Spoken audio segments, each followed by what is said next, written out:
The wrench slipped from Marcus Thompson's oil-stained fingers, clattering against the cracked driveway as he heard the one sound that could pull him from beneath any engine, no matter how stubborn. That high-pitched voice, breathless with urgency, carrying across the humid afternoon air of their quiet Atlanta neighborhood.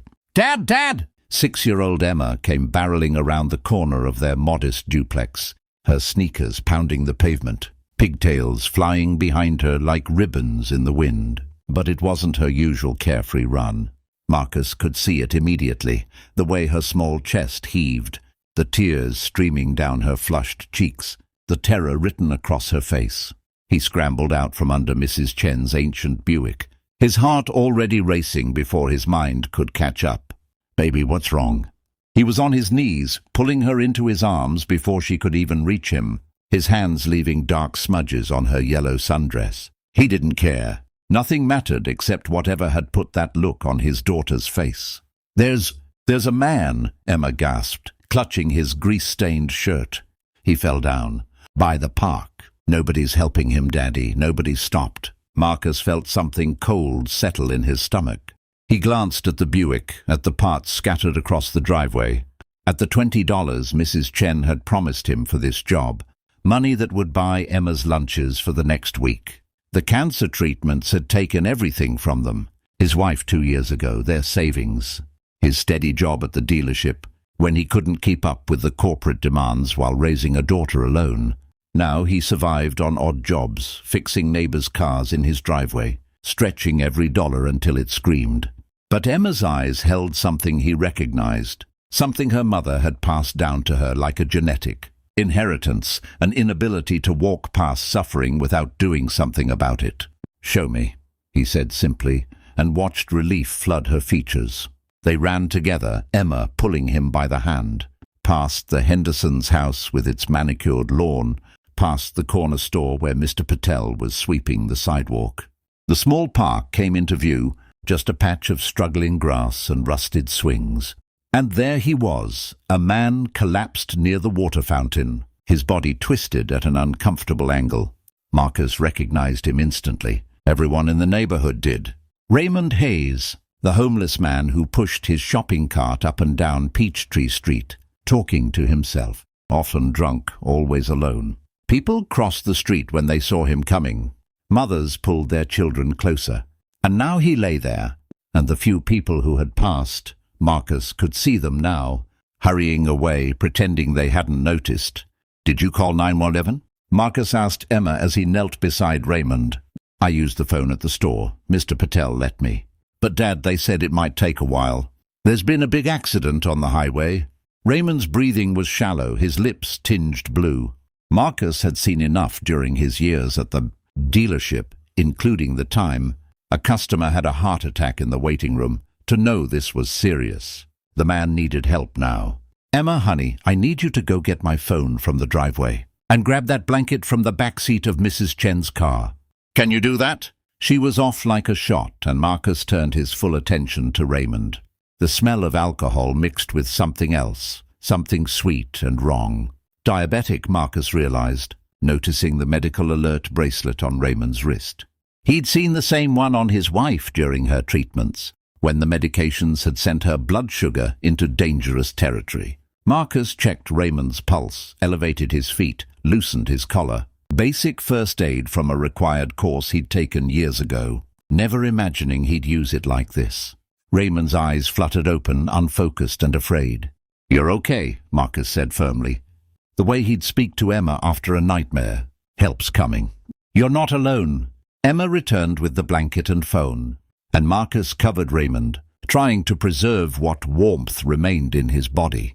He called 911 again, gave them an update. 15 minutes, they said.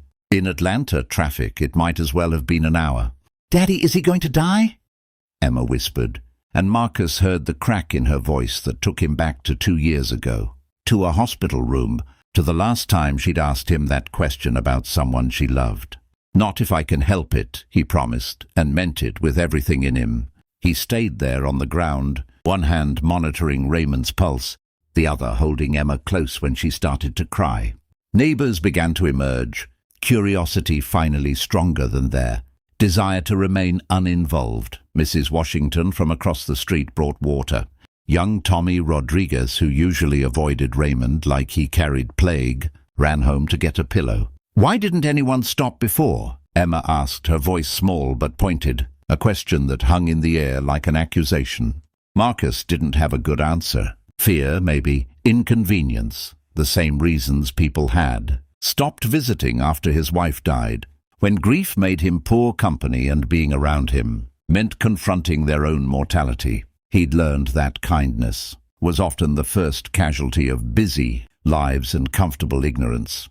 The ambulance finally arrived, sirens splitting the afternoon quiet. The paramedics worked quickly, efficiently, loading Raymond onto a stretcher. One of them, a woman with kind eyes, paused beside Marcus. "You probably saved his life," she said. "Diabetic shock. Another 20 minutes and—" She didn't finish, but she didn't need to. "Which hospital?" Marcus asked. "Grady Memorial. Why?" "I'll visit." She looked surprised but nodded, and then they were gone. Sirens fading into the Atlanta traffic. Marcus walked back to his driveway slowly, Emma's hand in his, both of them processing what had just happened. Mrs. Chen was standing by her Buick, arms crossed, lips pressed into a thin line. Marcus's stomach sank. The parts were still scattered, the job half done, and he'd been gone for over an hour. "Mrs. Chen, I'm so sorry. I can finish right now. She held up a hand. "I saw what you did." Her expression softened, and Marcus saw moisture gathering in her eyes. "My husband, he had a stroke 3 years ago." People walked past him on the sidewalk for 10 minutes before someone stopped. 10 minutes. She reached into her purse, pulled out 2 20s instead of 1. "You finish when you can. Come by for dinner tonight. Both of you. I made too much chow mein." The next 3 weeks passed in a blur. Marcus finished Mrs. Chen's Buick, took on 2 more jobs from neighbors who suddenly seemed to remember he existed. Emma went back to school, but she asked about Raymond every single day. "Can we visit him, Dad?" "You said you would." So they went. Marcus using precious gas money to drive to Grady Memorial on a Saturday afternoon. He didn't know what to expect. Maybe Raymond wouldn't even be there. Maybe he'd refuse visitors. Maybe this was a stupid idea. The nurse directed them to the 3rd floor. Raymond was sitting up in bed, looking cleaner than Marcus had ever seen him, eating Jell-O and watching a muted television. He looked up when they entered, and something flickered across his face. Recognition. Then shame, then something else Marcus couldn't quite name. "You," Raymond said, his voice rough. "The man who—" He couldn't finish. "Marcus Thompson. This is my daughter, Emma. She's the one who found you." Raymond looked at Emma, really looked at her, and tears started sliding down his weathered cheeks. "Little girl, you saved my life." Emma walked right up to his bedside, fearless in the way only children can be. "Are you okay now?" "Getting there." He wiped his eyes. "They tell me I've got diabetes real bad. Need to take medicine, change how I live. They say—" He paused, swallowed hard. "They say you stayed with me, kept me warm. Called the ambulance twice." Marcus shrugged, uncomfortable with the gratitude. Anyone would have done it. But they didn't. Raymond's voice was sharp now, clearing with emotion. "People walked past me for 20 minutes before your little girl ran for help. 20 minutes and I was dying on the ground in broad daylight. They talked for an hour." Marcus learned that Raymond had been an electrician once, had a family, had a life. Divorce, depression, alcohol, diabetes. The dominoes had fallen one by one until he'd ended up on the streets. He'd been living like that for 4 years, and in all that time, Marcus was the first person who treated him like a human being who mattered. "The social worker says they can get me into a program," Raymond told them before they left. "Rehab, job training, housing assistance. If I want it, and—" He looked directly at Emma. "After what you did, little girl, how can I not want it? How can I waste this second chance?" In the parking lot, Emma tugged on Marcus's hand. "Dad, why don't people help each other more?" Marcus knelt down to her level, choosing his words carefully. "Sometimes people get scared. Sometimes they're so busy with their own problems, they forget to look around. And sometimes," he touched her cheek gently, "they just need someone to remind them what matters. Someone like you." "Mom would have stopped too," Emma said quietly. "Yes, she would have. And she'd be so proud of you right now." They drove home in comfortable silence. But Marcus couldn't stop thinking about Raymond's words. 20 minutes. In a neighborhood full of people, it had taken 20 minutes for someone to care enough to act. And that someone had been a 6-year-old girl with her mother's heart. 3 months later, Marcus was under another car when he heard footsteps on his driveway. He rolled out to find Raymond standing there, clean-shaven, wearing work clothes, looking like a completely different person. "I got a job," Raymond said, the words tumbling out in a rush. "Electrician's assistant. It's entry-level, but it's a start. And I'm 90 days sober. Got my own apartment next month." He paused, his voice breaking. "I wanted you to know. I wanted to say thank you for seeing me when everyone else looked away." Marcus stood, wiped his hands on a rag, and extended one to Raymond. But Raymond pulled him into a hug instead, and Marcus let him, understanding that some gratitude couldn't be contained in a handshake. Emma came running out then, delighted to see Raymond, and insisted on showing him her latest school project. A picture she'd drawn of a little girl and her dad helping someone, with a sun shining overhead and hearts everywhere. "That's us," she explained proudly. "That's when we helped you. My teacher said it shows community. I told her it shows love." Raymond took the picture with shaking hands, studied it like it was priceless art. "Can I keep this?" "I made it for you," Emma said simply. That night, after Emma was asleep, Marcus sat on his porch and thought about everything that had changed. The neighborhood felt different somehow, warmer. Mrs. Chen still brought over food twice a week. The Washingtons had hired him to fix their minivan. People waved when they drove past, actually stopped to talk instead of hurrying by. One small act of kindness, he realized, had rippled outward in ways he never could have predicted. Emma's compassion had sparked something, reminded people of what mattered, what they'd forgotten in their busy, insulated lives.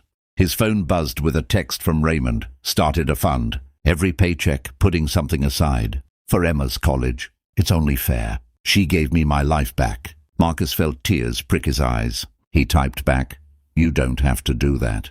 The response came immediately, "I know. That's why I want to."